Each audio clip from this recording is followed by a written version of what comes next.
A daunting experience, but there are some things that you can do to make things a little easier. That is right. Today we are talking to our friend Anna of Cross Country Mortgage about spooky spending habits ahead of the holidays.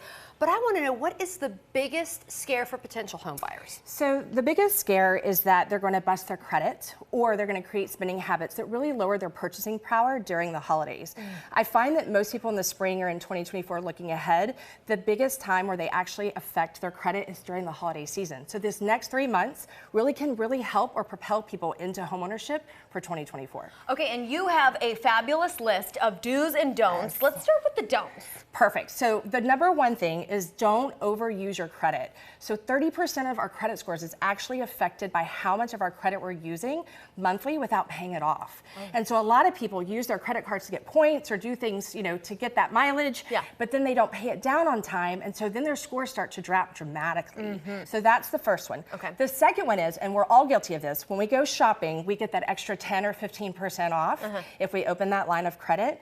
But if you open too many lines of credit, all of a sudden you're showing them that you're opening a lot of credit that's going to actually lower your scores. Then on top of that, you've started to use that debt utilization. So even though you're saving money, right, the 15%, then all of a sudden your scores start to drop, which is going to hurt your buying power. And the third one, and listen, I'm guilty of this. I'm a social butterfly. I love gift giving. It's my love language, is busting the budget at Christmas, right? So we get invited to the Secret Santa party and to the office party and to, that extended families party. And all of a sudden we've doubled our budget and our spending. And so that housing fund or that credit card goes up. And all of a sudden in 2024 or next year, we're going, oh my gosh, where did all my money go? Such great tips and things that are easy for people to remember, but we always want to have fun too during the holidays. So talk to us about some do's. So I just told you, I'm a gift giver. The holidays are my favorite time of year. So one of the things that I did, I have a massive family, I run a business, I have great partners. And so I set a budget really early on, and I set a specific amount for each person, for each event. And then I make it a game. I'm like, how much can I get in this budget for this person?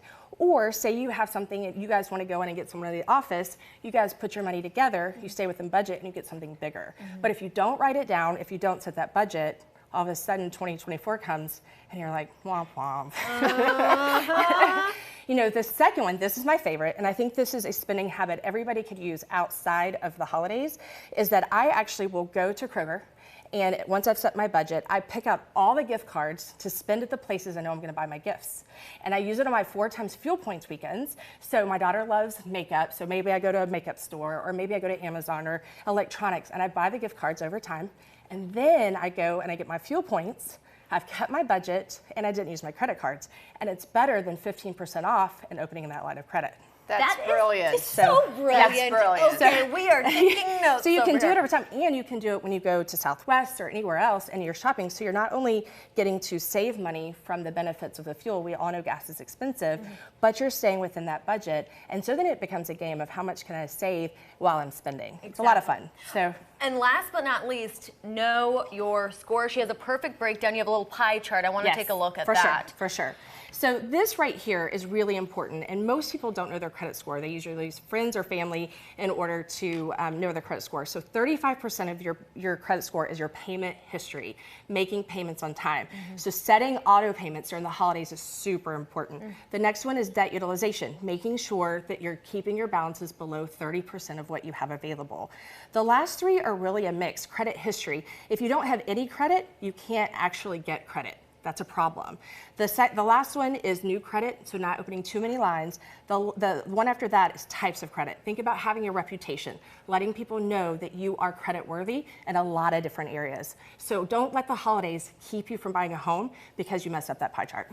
I love this. And what I also love is that you love giving back and helping people answer their questions. You've got a series that's called Anna Answers. Talk to us about that. Yeah, so Anna's Answers is a YouTube channel that I created so that I could have people ask me questions and actually get on and start answering those. I'm also starting a Discovery homeownership class where people can hop on with me every other Wednesday and learn about homeownership. It's a free class, and they get a lender credit for their closing costs next year if they jump on the class. Oh, okay, very good. Yeah, so Anna, it's a way to pay for it. You really have all the answers. Thank you so much. Contact Anna and Team Cook. Visit crosscountrymortgage.com.